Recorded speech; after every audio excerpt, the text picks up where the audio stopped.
Everyone, तो स्वागत है आपका कंट्रोल एंड कोऑर्डिनेशन की दूसरी कक्षा में।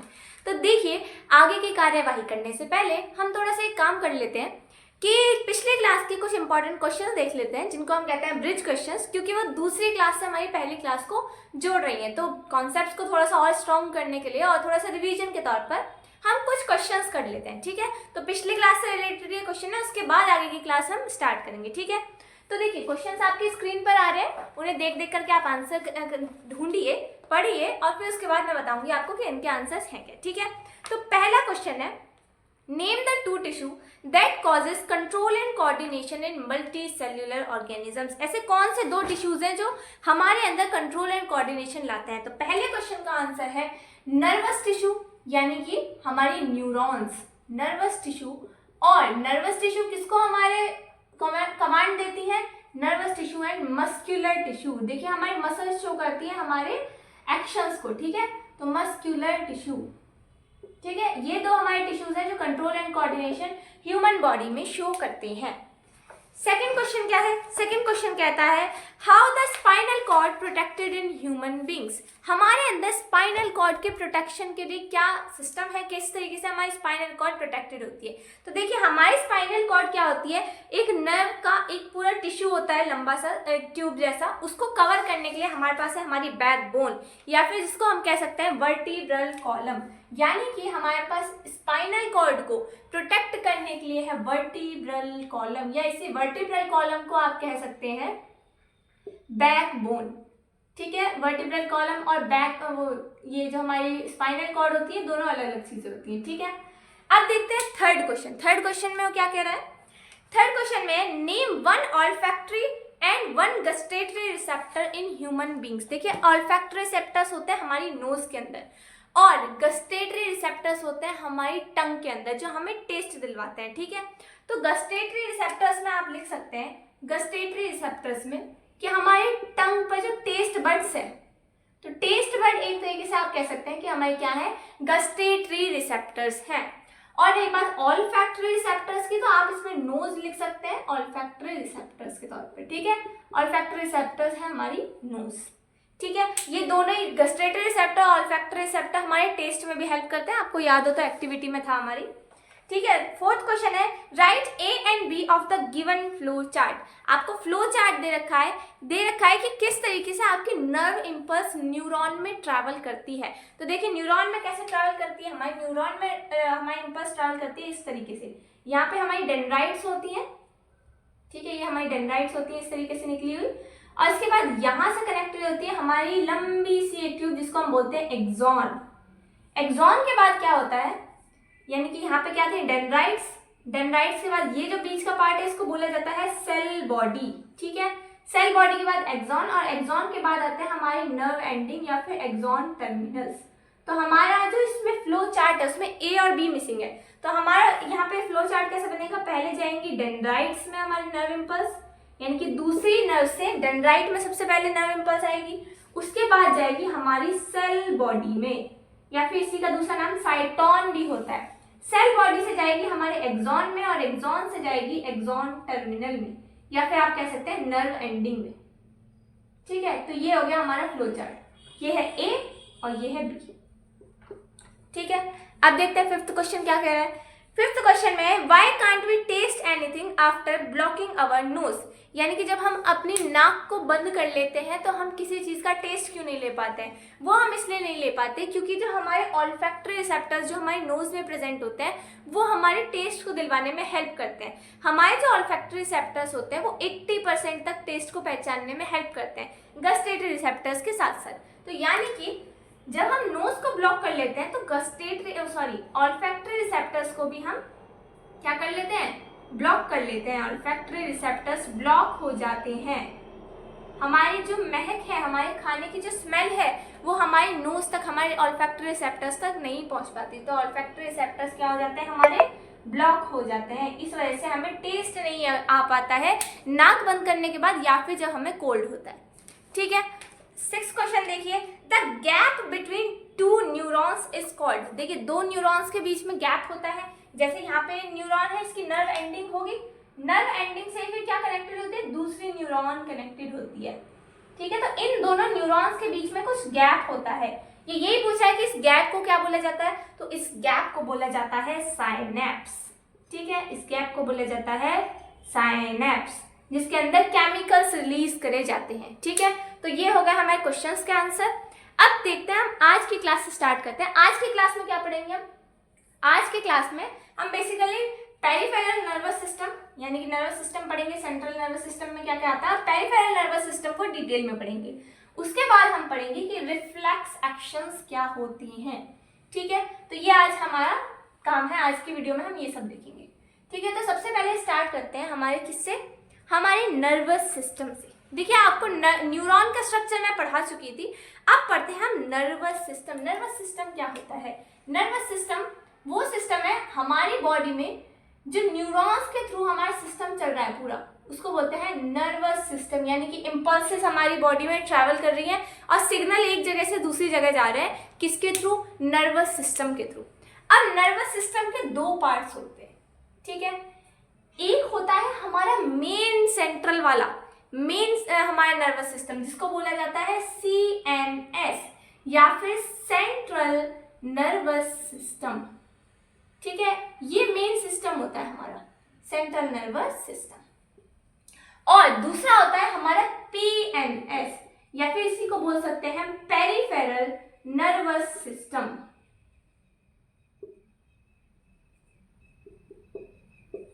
अब देखिए, हमारे सेंट्रल नर्वस सिस्टम होता है, सेंट्रल नर्वस सिस्टम के अंदर आते हैं हमारे ब्रेन और हमारी स्पाइनल कॉर्ड। ठीक है, ये आते हैं हमारे सेंट्रल नर्वस सिस्टम के अंदर। पेरिफेरल नर्वस सिस्टम के अंदर आती हैं हमारी न्यूरॉन्स या फिर हम कह सकते हैं नर्व्स आती हैं। नर्व्स क्या होती है? नर्व्स कुछ नहीं होती, न्यूरॉन्स जो है ना, बहुत सारी न्यूरॉन्स मिल जाती हैं, उन्हीं को हम नर्व कह देते हैं। ठीक है, तो हमारे सेंट्रल नर्वस सिस्टम और पेरिफेरल नर्वस सिस्टम। अब इसका मतलब क्या है? देखिए, हमारी जो पूरी बॉडी है ना, पूरी बॉडी के अंदर जो मैंने आपको न्यूरॉन पढ़ाई थी, न्यूरॉन का काम क्या था? एक जगह से सिग्नल को दूसरी जगह लेकर के जाना। तो अब हमारी बॉडी में, पूरी बॉडी में एक जाल बिछा हुआ है पूरा हमारी न्यूरॉन्स का। पूरी बॉडी में लाखों करोड़ों न्यूरॉन्स हैं जो काम करते हैं एक जगह से सिग्नल को दूसरी जगह ले जाने का। ठीक है, इन्हीं सिग्नल के थ्रू हमारी बॉडी में कंट्रोल एंड कोऑर्डिनेशन देखा जाता है। तो ये तो हो गई हमारी न्यूरॉन्स। लेकिन ये जो न्यूरॉन्स है, पूरी बॉडी में जो न्यूरॉन्स का मेरे जाल फैला हुआ है, अब ये जो पूरा जाल है, ये मेन सेंटर पॉइंट जो है ना, हमारा मेन जो सेंटर है हमारा कंट्रोल एंड कोऑर्डिनेशन का, उसके कनेक्ट हो जाता है। कैसे? देखिए, जैसे कि फॉर एग्जांपल ये हमारी बॉडी है। ठीक है, इसमें क्या है? इसमें हमारा पूरी जगह नर्व्स फैली हुई है। ठीक है, नर्व्स फैली हुई है। अब ये नर्व्स क्या करेंगी? ये पूरी बॉडी से हर चीज का सिग्नल लेकर के आती है। और कहाँ पर लेकर के आती है? हमारी बॉडी के मेन पार्ट पर, यानी कि हमारे ब्रेन पर। ब्रेन और उसके साथ साथ स्पाइनल कॉर्ड पर। ब्रेन और उसके साथ साथ स्पाइनल कॉर्ड पर। कैसे होता है अब ये सिस्टम? देखिए, सबसे पहले क्या होता है, हमें अगर कोई भी सिग्नल लेना होता है ना, तो उस सिग्नल का पाथवे होता है, एक प्रॉपर पाथवे होता है कि किस तरीके से सिग्नल हमारे ब्रेन तक पहुंचेगा। हम मेरे हाथ का सिग्नल मेरे ब्रेन तक किस तरीके से पहुंचेगा। और ये पूरा सिस्टम क्या है? नर्वस सिस्टम है, कि एक जगह से सिग्नल दूसरी जगह कैसे पहुंचता है, उसको रिस्पॉन्स हम किस तरीके से शो करते हैं। तो सिग्नल मिलना और उसको रिस्पॉन्स शो करना, ये काम है हमारे नर्वस सिस्टम का। बात समझ में आई? अब ये कैसे होता है? ये होता है नर्व्स के और हमारे ब्रेन और स्पाइनल कॉर्ड के थ्रू। नर्व्स पूरी बॉडी में फैली हुई हैं, यानी कि पूरी बॉडी से सिग्नल लेकर के आती है हमारे मेन सेंटर तक, हमारे ब्रेन और स्पाइनल कॉर्ड तक। अब स्पाइनल कॉर्ड का यहाँ पर क्या काम है? स्पाइनल कॉर्ड आपको बता चुकी थी मैं क्या है, एक लॉन्ग ट्यूब है, टिश्यूज की एक बहुत लंबी ट्यूब है जो क्या करती है, main centre central nervous system का हमारे पार्ट होते हैं। किसके अंदर कवर होती है? वर्टिब्रल कॉलम, यानी कि छोटी छोटी बोन्स में पैक्ड होती है, उसको कवर करके रखते हैं कुछ इस तरीके से। हमारी स्पाइनल कॉर्ड कवर्ड रहती है, ठीक है। ये वर्टिब्रल कॉलम्स होते हैं ऐसे हमारे, इसके अंदर हमारी क्या होती है, स्पाइनल कॉर्ड होती है। ये वर्टिब्रल कॉलम होता है नंबर में 33, ठीक है। वर्टिब्रल कॉलम होते हैं नंबर में 33। अब बात समझिए, जब भी हमारी बॉडी में से कोई सिग्नल जाता है, जब भी हमारी बॉडी में से कोई सिग्नल जाता है तो वो सबसे पहले सिग्नल किस पे जाता है, हमारी न्यूरॉन्स पूरी बॉडी से सिग्नल को लेकर के जाती है किसके पास तक, सबसे पहले हमारा सिग्नल जाता है स्पाइनल कॉर्ड के पास, ठीक है। स्पाइनल कॉर्ड क्या है, स्पाइनल कॉर्ड वो जगह है जहाँ पे पूरी बॉडी की न्यूरॉन्स आकर के चिपक रही हैं, सारी न्यूरॉन्स आकर के एक जगह इकट्ठी हो रही है। कहाँ पर? स्पाइनल कॉर्ड पर। पूरी बॉडी की न्यूरॉन्स एक जगह आकर इकट्ठी हो रही है, किस पर? स्पाइनल कॉर्ड पर। अब स्पाइनल कॉर्ड का काम है, ये जैसे हमारी पूरी ये हमारी स्पाइनल कॉर्ड होती है पूरी लंबी, तो पूरी बॉडी की जितनी भी नर्व्स होती है ना वो आकर के इससे मिल जाती हैं इस तरीके से, ठीक है। हमारी जितनी भी बॉडी की नर्व्स है किससे आकर के मिल रही है? हमारी स्पाइनल कॉर्ड से। अब जब ये स्पाइनल कॉर्ड के अंदर चल जाती है, अब स्पाइनल कॉर्ड है पूरी लंबी, ठीक है, बॉक्स के अंदर बंद। अब स्पाइनल कॉर्ड का काम होता है इस सिग्नल को हमारे ब्रेन तक पहुंचाना, ठीक है, ब्रेन तक पहुंचाना। अब क्या था, हमने देखा कि हमारा जो भी सिग्नल जाता है वो डायरेक्टली ब्रेन के पास नहीं जाता है, उसे जाना पड़ता है हमारी स्पाइनल कॉर्ड के थ्रू होकर के। हमारी बॉडी में कोई भी एक्शन चल रहा हो, लेकिन क्या है, हमारी बॉडी में जो भी सिग्नल आएगा पहले स्पाइनल कॉर्ड के पास जाएगा, यानी कि पूरी बॉडी की जितने भी हमारी नर्व्स हैं पहले स्पाइनल कॉर्ड से जाकर के टकराएंगी। स्पाइनल कॉर्ड का काम है हमारे सिग्नल को ब्रेन तक पहुंचाना। सिमिलरली काम होता है हमारे ब्रेन से सिग्नल आने में। जब ब्रेन से कोई सिग्नल आएगा ना, तो ब्रेन भी डायरेक्टली बॉडी के ऑर्गन तक हमारे सिग्नल को नहीं भेज सकता। ब्रेन क्या करेगा, ब्रेन हमारे सिग्नल भेजेगा स्पाइनल कॉर्ड को, और स्पाइनल कॉर्ड हमारे वापस से हमारे ऑर्गन को सिग्नल भेजेगी। इतनी बात समझ में आ गई होगी, यानी कि ऑर्गन से जाएगी हमारी नर्व्स किसके पास? स्पाइनल कॉर्ड के पास, स्पाइनल कॉर्ड से ब्रेन, फिर ब्रेन हमको वापस सिग्नल भेजेगा तो स्पाइनल कॉर्ड में जाएगा पहले, और स्पाइनल कॉर्ड से फिर कहाँ जाएगा? ऑर्गन के पास तक जाएगा, ठीक है। इतनी बात समझ में आ रही होगी। अब एक बात देखिए, ये जो हमारी न्यूरॉन्स हम देख रहे हैं ना, हम जो अपने न्यूरॉन्स देख रहे हैं, ये बेसिकली 3 टाइप की होती हैं, ठीक है। इसके फर्दर 3 टाइप्स होते हैं। कौन कौन से टाइप्स होते हैं? इस न्यूरॉन के टाइप्स होते हैं सेंसरी न्यूरॉन, सेंसरी न्यूरॉन, दूसरी होती है रिले न्यूरॉन, तीसरी होती है मोटर न्यूरॉन। अब ये क्या है, ये क्या बवाल है ना। तो अब देखिए, मैंने क्या बोला था कि आपका सिग्नल, फॉर एग्जांपल यहाँ पे ऑर्गन है, ठीक है, ऑर्गन से किस में जाता है? ऑर्गन से जाता है हमारे स्पाइनल कॉर्ड के अंदर, स्पाइनल कॉर्ड, या फिर हम कह सकते हैं ब्रेन के अंदर, ठीक है। स्पाइनल कॉर्ड ब्रेन को भेज देती है, फिर ब्रेन से वापस सिग्नल आता है मेरे ऑर्गन तक। इतनी बात समझ में आ रही है? तो अब देखिए, ये जो मेरे सिग्नल आ रहा है ना, एक नर्व क्या करती है, यहाँ पे नर्व सिग्नल को लेकर के जाते हैं, नर्व्स हमारे ऑर्गन से सिग्नल लेकर के जाएंगी। तो ये जो सिग्नल है ना, तो क्या होता है, एक सिग्नल जा रहा है और दूसरी तरफ से रिस्पॉन्स शो कर रहा है हमारा ब्रेन। फॉर एग्जाम्पल, मैंने आपको क्या दिया, एक आपके सामने थाली में आपका खाना रख दिया, तो अब क्या हुआ, आपकी आंखों ने क्या देखा कि भाई खाना आया है, तो फिर क्या होगा, वो आपके हाथों को, ब्रेन आपको सिग्नल भेजेगा कि हाथ से खाना उठाओ, और मुंह से कहेगा कि मुंह तुम खाने को चबाओ, ठीक है। तो अब क्या हुआ, एक सिग्नल गया, आंखों से सिग्नल गया ब्रेन तक, ठीक है, और ब्रेन से फिर क्या हुआ, एक सिग्नल मेरा वापस आ रहा है। अब ये जो दोनों काम है ना, ये अलग अलग न्यूरॉन्स करती हैं। ऐसा नहीं कि जो न्यूरॉन सिग्नल को लेके जाएगी वही वापस आ जाएगी, नहीं, ले जाने के लिए अलग न्यूरॉन है और सिग्नल को लाने के लिए ब्रेन से अलग न्यूरॉन है। तो जो सिग्नल हमारे ऑर्गन से स्पाइनल, जो हमारी नर्व स्पाइनल कॉर्ड तक हमारे सिग्नल को लेकर के जा रही है ऑर्गन से, उनको बोला जाता है सेंसरी न्यूरॉन, ठीक है। और जो सिग्नल ब्रेन से लेकर के आ रही है ऑर्गन तक, उनको बोला जाता है मोटर न्यूरॉन, ठीक है। ये हो गया हमारे सेंसरी न्यूरॉन और हमारे मोटर न्यूरॉन। यानी कि मैं क्या कह सकती हूँ, मैं कह सकती हूँ कि सेंसरी न्यूरॉन का काम है कैरी सिग्नल, यानी कि क्या करती हैं, सिग्नल को कैरी करती हैं, carry signal from organ to brain, यानी कि अलग अलग ऑर्गन से ब्रेन तक हमारे क्या करना, सिग्नल को पहुंचाना, ये काम है हमारी सेंसरी न्यूरॉन का।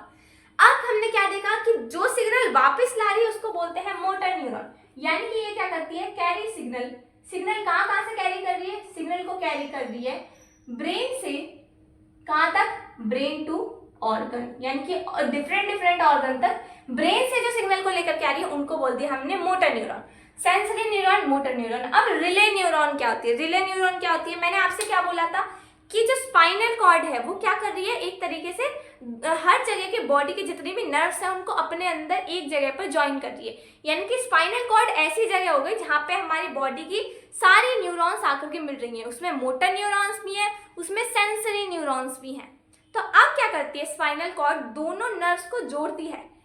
इधर से सेंसरी न्यूरॉन सिग्नल को लेकर के आ रही है और फिर स्पाइनल कॉर्ड क्या करती है, उस सिग्नल को मोटर न्यूरॉन तक भेजती है। तो मोटर न्यूरॉन और सेंसरी न्यूरॉन के बीच में एक न्यूरॉन प्रेजेंट होती है, इन दोनों के बीच में एक न्यूरॉन प्रेजेंट होती है जिसको बोला जाता है रिले न्यूरॉन। रिले न्यूरॉन का काम है it connects both the motor neuron and sensory neuron. ये क्या करती है, कनेक्शन का काम करती है दोनों के बीच में, ठीक है। और सबसे ज्यादा किसमें प्रेजेंट होती है, सबसे ज्यादा प्रेजेंट होती है आपके स्पाइनल कॉर्ड में और आपके ब्रेन में। बात समझ में आई? तो अब देखिए पूरा सिस्टम कैसे चल रहा है हमारी बॉडी का, एक बार रिवीजन करो। कैसे एक सिग्नल आ रहा है हमारे ऑर्गन से सेंसरी न्यूरॉन के थ्रू हमारे स्पाइनल कॉर्ड में जा रहा है, स्पाइनल कॉर्ड से हमारे ब्रेन में जा रहा है, फिर ब्रेन क्या कर रहा है, उसके सिग्नल को प्रोसेस कर रहा है, ब्रेन हमारे स्पाइनल कॉर्ड में भेज रहा है, स्पाइनल कॉर्ड में क्या है, रिले न्यूरॉन्स, रिले न्यूरॉन्स फिर कनेक्ट हो जाएंगे मोटर न्यूरॉन से, जो वापस से ऑर्गन तक हमको क्या देंगे, रिस्पॉन्स शो करने के लिए वो हमारा इम्पल्स को भेजेंगी। बात समझ में आ गई? तो ये हमारा पूरा हो गया सिस्टम, ठीक है। ये आपको मुझे समझाना था। अब इसके बाद कुछ चीजें देख लेते हैं, ठीक है। अगर ये चीज आपको समझ आ गई है तो अब आपको रिफ्लेक्स एक्शन समझ में आ जाएगा, रिफ्लेक्स आर्क समझ में आ जाएगा, आपको अब सब चीजें समझ में आने लगेंगी। अब देखिए इससे बाद ये जो हमने देखे ना, अब हमने क्या देखा कि हमारी न्यूरॉन सारी किससे कनेक्टेड है, स्पाइनल कॉर्ड से कनेक्टेड है। यानी कि सबसे पहले सिग्नल किस पे आएगा, स्पाइनल कॉर्ड के पास आएगा। ये हमारी ब्रेन है, ये हमारी स्पाइनल कॉर्ड है। अब एक बात आप हमें कॉमन सेंस से सोच करके बताइए, अगर मेरी आंख का कोई स्टिमुलस है तो उसके पास हमारा ब्रेन है या उसके पास मेरी स्पाइनल कॉर्ड है? हमारी आंख तो हमारे ब्रेन के पास है, ये रहा हमारा ब्रेन, तो इसमें होता है ना क्रेनियम में, ये जो बॉक्स है हमारा, है ना, जिसको आप स्कल कहते हैं, इसके अंदर आपका ब्रेन है। तो अब क्या है, आपके ब्रेन के पास है हमारी आंखें, ब्रेन से और स्पाइनल कॉर्ड क्या है, स्पाइनल कॉर्ड का तो कोई टिप होती है ना, इस टिप से हमारी सारी न्यूरॉन्स कनेक्टेड होती हैं, ऐसे थोड़ा ना। तो क्या है, इस टिप से हमारी सारी बॉडी की न्यूरॉन्स कनेक्टेड है। तो अगर मैं यही पाथवे फॉलो करूं कि पहले सिग्नल स्पाइनल कॉर्ड तक जाएगा, फिर ब्रेन तक जाएगा, तो आंखों के लिए बहुत लंबी न्यूरॉन नहीं निकालनी पड़ेगी। मान लो सोचो यहाँ पे हमारी आंख है, तो आंख को डायरेक्ट यहाँ पे सिग्नल ना भेज करके ऐसे भेजना पड़ेगा, ऐसे स्पाइनल कॉर्ड के पास। बात समझ रहे हैं? तो ये तो बहुत लंबा रास्ता हो जाएगा ना। तो ब्रेन ने क्या कहा, जैसे कि क्या कहते हैं ना कि क्लास में क्या होता है, टीचर के कुछ प्यारे बच्चे होते हैं, तो क्या कहते हैं कि नहीं नहीं कोई बात नहीं, हम तो इनको झेल लेंगे, इनके लिए थोड़ा सा है ना क्या कर देते हैं, एक तरीके से इनको थोड़ा सा छोड़ देते हैं किसी किसी बातों के लिए, इनको थोड़ा सा और हम क्या कहते हैं रिजर्वेशन टाइप में दे देते हैं, ठीक है। तो अब क्या करा ब्रेन ने, क्या कहा कि नहीं नहीं, इनको मैं क्या करूंगा, इनका सिग्नल मैं स्पाइनल कॉर्ड तक नहीं भेजूंगा, क्योंकि भाई ये मेरे रिश्तेदार है ना, मेरे आसपास ही तो बैठे हैं, मेरे ये आंख हो गई, हमारे कान हो गए, हमारी जीभ हो गई, ये सब क्या है, हमारे जो फेस पे जो चीज़ें हैं वो हमारे ब्रेन के बहुत पास है। तो अब ब्रेन ने क्या कहा, इसका सिग्नल तुम्हें स्पाइनल कॉर्ड तक भेजने की जरूरत नहीं है, मैं कुछ नर्व्स अपने डायरेक्ट ब्रेन से कनेक्ट कर लूंगा, ठीक है, डायरेक्ट अपने ब्रेन से कनेक्ट कर लूंगा। यानी कि ब्रेन ने क्या कहा, अपने आसपास की चीजों के लिए, वैसे तो कायदा क्या होता है कि पहले स्पाइनल कॉर्ड तक जाना चाहिए, लेकिन ब्रेन ने क्या करा, कुछ नर्व्स को अपने पास डायरेक्टली कनेक्ट कर लिया, और बाकी नर्व्स क्या है, बाकी नर्व्स हमारी स्पाइनल कॉर्ड से कनेक्टेड है, ठीक है, पूरी बॉडी की इस तरीके से। इधर भी ब्रेन में दोनों साइड कनेक्टेड होंगे ना, ये मान लीजिए ऐसे, ठीक है। तो अब इन्होंने क्या करा, अब इन्होंने कुछ नर्व्स तो हमारी कनेक्ट हो गई ब्रेन से जाकर के, और कुछ कनेक्ट हो गई हमारी स्पाइनल कॉर्ड से जाकर के, ठीक है। इसी के बेसिस पर देखिए जो नर्व्स हमारी किससे कनेक्टेड है, ब्रेन से कनेक्टेड है, उनको बोला जाता है क्रेनियल नर्व्स, ठीक है, उनको बोला जाता है क्रेनियल नर्व्स। इन क्रेनियल नर्व्स का काम क्या है, ये डायरेक्टली कनेक्टेड होती हैं ब्रेन से, ठीक है, ब्रेन से कनेक्टेड होती हैं। ब्रेन से क्यों कनेक्टेड होती हैं, क्योंकि ये किसको कंट्रोल कर रही हैं, ये हमारे मोस्टली हमारे फेशियल एक्सप्रेशंस को कंट्रोल करती हैं। यानी कि हमारे फेस पे जो हम एक्सप्रेशन दे रहे हैं, इनको कौन कंट्रोल कर रहा है, हमारी क्रेनियल नर्व्स कंट्रोल कर रही हैं, ठीक है। और इसी तरीके से कुछ नर्व्स हमारी स्पाइनल कॉर्ड से कनेक्टेड होती है, यानी कि इससे तो बहुत सारी नर्व्स कनेक्टेड होती है पूरी बॉडी की, इनको बोला जाता है स्पाइनल नर्व्स, ठीक है, स्पाइनल नर्व्स। ये किससे कनेक्टेड है, ये मतलब पूरी बॉडी की नर्व्स अगर हमारे स्पाइनल कॉर्ड से कनेक्टेड है तो वो गई स्पाइनल नर्व्स, ठीक है, स्पाइनल कॉर्ड से। अब देखिए इनका भी कुछ नंबर होता है। नंबर कैसे होता है, हमारी ये जो क्रेनियल नर्व्स होती हैं ये होती हैं 12 पेयर्स। कितनी होती हैं? 12 पेयर्स, यानी कि टोटल होती हैं 24। ठीक है, पेयर में है, 12 पेयर है। इसी तरीके से जो हमारी स्पाइनल नर्व्स होती हैं वो होती हैं हमारी 31 पेयर्स। ठीक है, दोनों साइड से कनेक्टेड है, इधर से मान लीजिए 31 और इधर से भी 31, फिर इधर भी 12 और इधर भी 12। बात समझ में आ गई? तो देखा आपने, कुछ नर्व्स कनेक्टेड है हमारे ब्रेन से, क्योंकि ब्रेन के आसपास भी कुछ हमारे ऑर्गन्स प्रेजेंट हैं। ठीक है, तो वो फेशियल एक्सप्रेशन को कंट्रोल करने के लिए ब्रेन ने खुद से ही डायरेक्टली कुछ नर्व्स कनेक्ट कर दी। और कुछ नर्व्स जो पूरी बॉडी की जो बाकी नर्व्स है वो किससे कनेक्ट है? पहले स्पाइनल कॉर्ड से कनेक्ट होंगी और बाद में वो जाकर के उनका सिग्नल ब्रेन तक पहुंचेगा। ऐसी नर्व्स को बोला स्पाइनल नर्व्स। ये 12 पेयर है और ये 31 पेयर्स में प्रेजेंट है। बात समझ में आ गई? ये हो गया हमारा पेरिफेरल नर्वस सिस्टम। अब देखिए पेरिफेरल जो नाम पड़ा है ना इसका, ये पेरिफेरल नाम ही इस वजह से पड़ा है क्योंकि देखिए सेंट्रल नर्वस सिस्टम में क्या आ रहा है? ब्रेन और स्पाइनल कॉर्ड, ब्रेन और स्पाइनल कॉर्ड। अब ब्रेन और स्पाइनल कॉर्ड के चारों तरफ बहुत सारे न्यूरॉन्स प्रेजेंट हैं, या फिर हम कह सकते हैं बहुत सारे नर्व्स प्रेजेंट हैं। तो ये जो नर्व्स है ये सेंट्रल नर्वस सिस्टम के आसपास प्रेजेंट है। और पेरिफेरी का मतलब होता है चारों तरफ, यानी कि सेंट्रल नर्वस सिस्टम के चारों तरफ जो नर्वस सिस्टम प्रेजेंट है उसको बोल दिया हमने पेरिफेरल नर्वस सिस्टम। इसके अंदर आ गई हमारी न्यूरॉन्स। न्यूरॉन्स में 3 तरीके के, motor sensory neurons, relay neurons और मोटर न्यूरॉन्स। उसके बाद हमने देखा कि कुछ कनेक्टेड है हमारी ब्रेन से, कुछ कनेक्टेड है स्पाइनल कॉर्ड से। उसके बेसिस पर भी क्रेनियल नर्व्स और स्पाइनल नर्व्स। बात समझ में आ गई? ये है आपका पेरिफेरल नर्वस सिस्टम। अब देखते हैं हम जो बताना चाहते हैं। अब आते हैं हम अपने रिफ्लेक्स एक्शन पर। ठीक है, उसके लिए मुझे आपको ये समझाना बहुत जरूरी था, नहीं तो मैं बोलती आपको कि मोटा न्यूरॉन लेकर के जा रही तो आप कहते हैं मोटा न्यूरॉन क्या होती है। ठीक है, अब ये समझ लिया आपने। अब देखते हैं रिफ्लेक्स एक्शन क्या होता है। देखिए रिफ्लेक्स एक्शन आप अपनी डेली की लाइफ में देखते हैं। कैसे देखते हैं? आप डेली बहुत सारी चीजें करते हैं जिसमें आप रिफ्लेक्स एक्शन देखते हैं। जब मैं आपको पढ़ाऊंगी तो फिर बताती हूँ। ठीक है, अब देखिए क्या हो रहा है कि हमने रिफ्लेक्स एक्शन देखना है। पहले तो ये देखते हैं रिफ्लेक्स एक्शन का मतलब क्या होता है। रिफ्लेक्स का मतलब क्या होता है?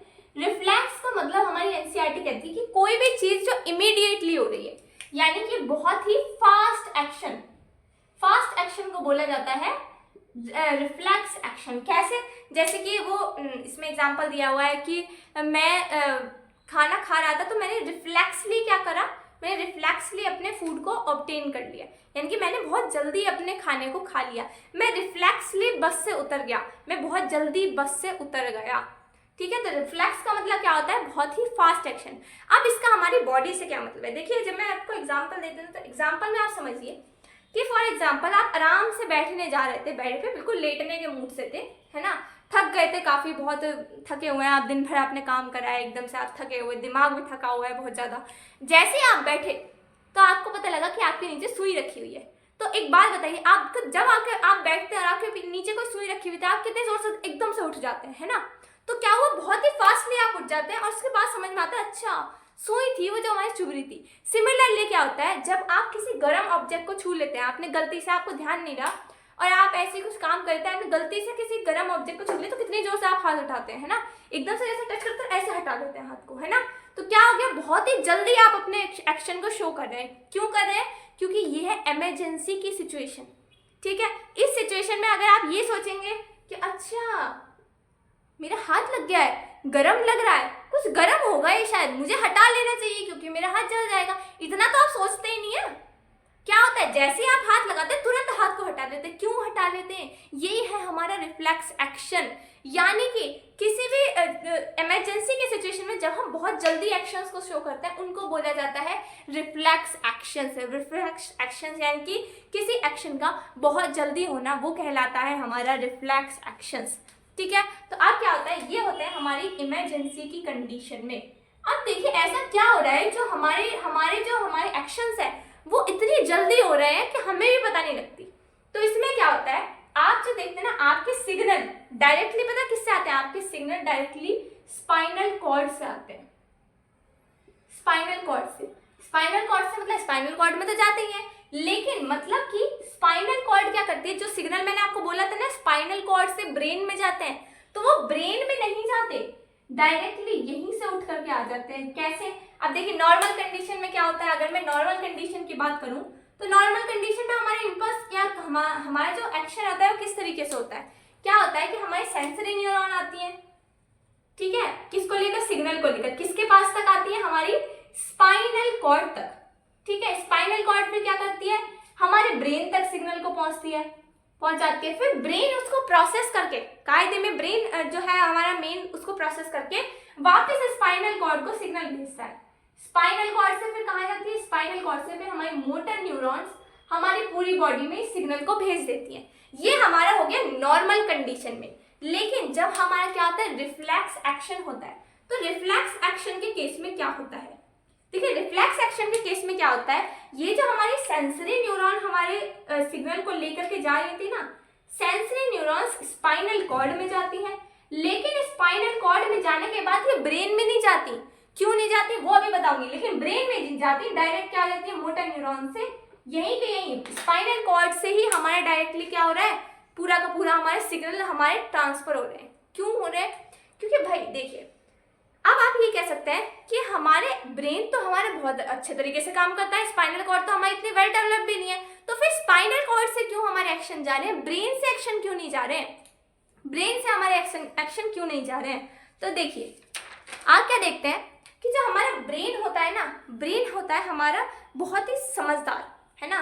कुछ लोग तो ऐसे होते हैं जो एकदम फास्ट क्या करते हैं, एक्शन लेते हैं। कई बार क्या होते हैं, कहते हैं ना, जोश जोश में होश खो बैठते हैं, है ना। तो हमारे स्पाइनल कॉर्ड का काम यही है, जोश जोश में काम करती है, वो जल्दी फटाफट काम करती है, उसको ज्यादा सोचना वोचना नहीं है, स्पाइनल कॉर्ड ज्यादा सोचती नहीं है। लेकिन ब्रेन क्या है, ब्रेन है समझदार इंसान, वो पहले आएगा, बैठेगा, सोचेगा, सिचुएशन को एनालाइज करेगा, तब जा करके हमारे एक्शन को शो करेगा, ठीक है। अब एक बात बताइए, इस सिचुएशन में अगर आपको एकदम से आपके हाथों पे आप किसी गर्म ऑब्जेक्ट पे हाथ रख देते हैं, आप इतनी देर में अगर सोचेंगे, अच्छा मैंने हाथ रखा है, ये गर्म ऑब्जेक्ट है, ये मेरे लग सकता है, मेरे को गर्म लग सकता है, फिर हम अपने हाथ को हटाएंगे अगर हम ब्रेन से डायरेक्टली हम कनेक्ट करके ये बात को बोले, है ना। सिमिलरली अगर आप देखें कि आपके चेहरे पर एकदम से बहुत तेज लाइट किसी ने डाली, तो आप क्या करते हैं, एकदम से ऐसे हाथ को कर लेते हैं, है ना।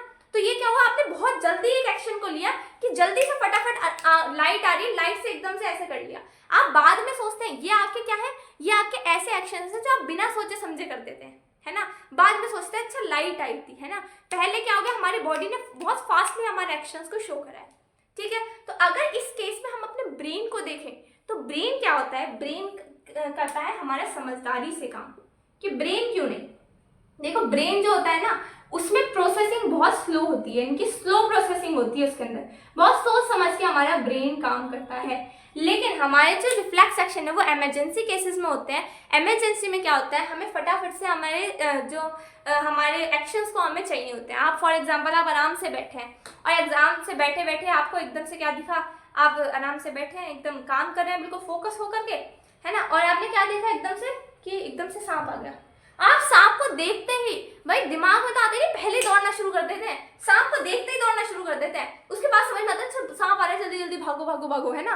तो क्या हो रहा है, आप इतनी देर में समझ, आपके पास इतना टाइम नहीं कि आप उसको प्रोसेस करें, समझें, फिर उसका रिएक्शन लें। तो आप क्या करते हैं, फटाफट से अगर आपको एक्शन चाहिए तो आप क्या करते हैं, स्पाइनल कॉर्ड से डायरेक्ट कॉन्टेक्ट करते हैं। फिर वो स्पाइनल कॉर्ड का तब जिस टाइम में वो आपका रिएक्शन हो रहा है उस टाइम पे तो क्या होता है, स्पाइनल कॉर्ड फटाफट से आपके रिएक्शन को दे देती है, लेकिन बाद में इसका सिग्नल आपके ब्रेन तक भी पहुंचता है। ऐसे थोड़ी ना कि आप एकदम से आपके जैसे आपको जब आप बैठे और आपको सुई लग गई, है ना, तो ऐसे थोड़ी ना फिर आपको पता ही नहीं लगेगा कि आपकी सुई लगी थी, नहीं, आप एकदम से उठ गए, फिर बाद में समझ आता है अच्छा सुई लगी थी, है ना। तो क्या होता है, पहले हमारी जो स्पाइनल कॉर्ड है उसने डायरेक्टली हमारे मैसेज को भेज दिया, लेकिन बाद में वो ब्रेन को भी उससे बात है, वो उसका सुलझाना वो उसका बाद का काम है, वो बाद में अपना काम करती है, ठीक है। तो ये हो गया हमारा रिफ्लेक्स एक्शन। रिफ्लेक्स एक्शन के अगर एग्जांपल देखें तो आप जैसे आप देखेंगे कि आप नॉर्मली चल रहे हैं और चलना अलग चीज़ होती है। चलना तो एक नॉर्मल प्रोसेस है, आप दिमाग से चल रहे हैं, लेकिन अगर आपको कोई ख़राब चीज़ दिख गई है, एकदम से आपके पीछे बहुत जोर से कोई कुत्ता भाग लिया सड़क पे, तो वो क्या है, आप बहुत जोर से भागेंगे, है ना, एकदम से रिएक्शन को लेंगे, तो वो वॉकिंग में और उस सिचुएशन में भागने में अंतर है, वो है रिफ्लेक्स एक्शन। ये क्या है, ये है हमारा क्या, ये हमारे जो हम नॉर्मल वॉकिंग कर रहे हैं वो हमारे ब्रेन से हो रहा है। अब ये जो मैंने आपको रास्ता दिखाया ना कि सेंसरी न्यूरॉन से स्पाइनल और से मोटर, ये जो रास्ता है इसको बोला जाता है रिफ्लेक्स आर्क, ठीक है। इस रास्ते का नाम है रिफ्लेक्स आर्क। अगर मैं बोलूं कि हमारे रिफ्लेक्स एक्शन में रिफ्लेक्स आर्क क्या होता है। तो रिफ्लेक्स आर्क वो पाथवे है जिसके थ्रू हमारा क्या हो रहा है, जिसके थ्रू हमारे इम्पल्सेस ट्रैवल कर रहे हैं रिफ्लेक्स एक्शन में। रिफ्लेक्स एक्शन में कैसे होता है, अब यहाँ पे अगर मैं पूरा बनाऊं तो यहाँ पे क्या होता है, सेंसरी ऑर्गन होता है, या फिर हम कह सकते हैं रिसेप्टर होता है। ठीक है, रिसेप्टर क्या करता है, रिसेप्टर हमारे सिग्नल को रिसीव करता है, सेंसरी न्यूरॉन के थ्रू स्पाइनल कॉर्ड में जाता है, स्पाइनल कॉर्ड से मोटर न्यूरॉन्स, और वहां से जाता है फिर हमारे इफेक्टर के पास, यानी कि वो ऑर्गन जिस पे इफेक्ट होने वाला है इस चीज का। बात समझ में आई? तो एक बार फटाफट से रिवीजन कर लेते हैं कि हमने अभी तक क्या क्या पढ़ा। हमने पढ़ लिया है कि पेरिफेरल नर्वस सिस्टम क्या होता है। पेरिफेरल नर्वस सिस्टम में आते हैं हमारे नर्व्स। नर्व्स भी होती है हमारे 3 टाइप की, हमारे मोटर न्यूरॉन्स, सेंसरी न्यूरॉन्स और रिले न्यूरॉन्स। बात समझ गए? उसके बाद हमने देखा था central nervous system. Central nervous system में आता है हमारा ब्रेन और स्पाइनल कॉर्ड। स्पाइनल कॉर्ड और ब्रेन हमारे मेन कोऑर्डिनेशन सेंटर है। पहले इन्फॉर्मेशन स्पाइनल कॉर्ड के पास जाती है, उसके बाद जाती है हमारी ब्रेन के पास। कुछ नर्व्स हमारी ब्रेन से कनेक्टेड होती है जिनको हम बोलते हैं क्रेनियल नर्व्स, और कुछ होती है हमारी स्पाइनल कॉर्ड से डायरेक्टली कनेक्टेड जिनको बोलते हैं हम स्पाइनल नर्व्स। उसके बाद हमने ये पूरा रिफ्लेक्स एक्शन देखा। ठीक है, तो आज की क्लास को यहीं पर एंड करते हैं। नेक्स्ट वीडियो में हम क्या देखेंगे, नेक्स्ट वीडियो में हम ब्रेन को समझेंगे और हमारे जो हॉर्मोन्स हैं उनको कंप्लीट कर देंगे। ठीक है, फिर ह्यूमन वाला कंप्लीट हो जाएगा, और 2 लेक्चर्स आप मान करके चलिए आपके प्लांट के, एक हार्मोन वाला और एक मूवमेंट वाला मिलेंगे। ठीक है, तो आपके 3 लेक्चर और बचे, 3 लेक्चर बाद ये चैप्टर हमारा खत्म हो जाएगा। ठीक है, थैंक यू वेरी मच।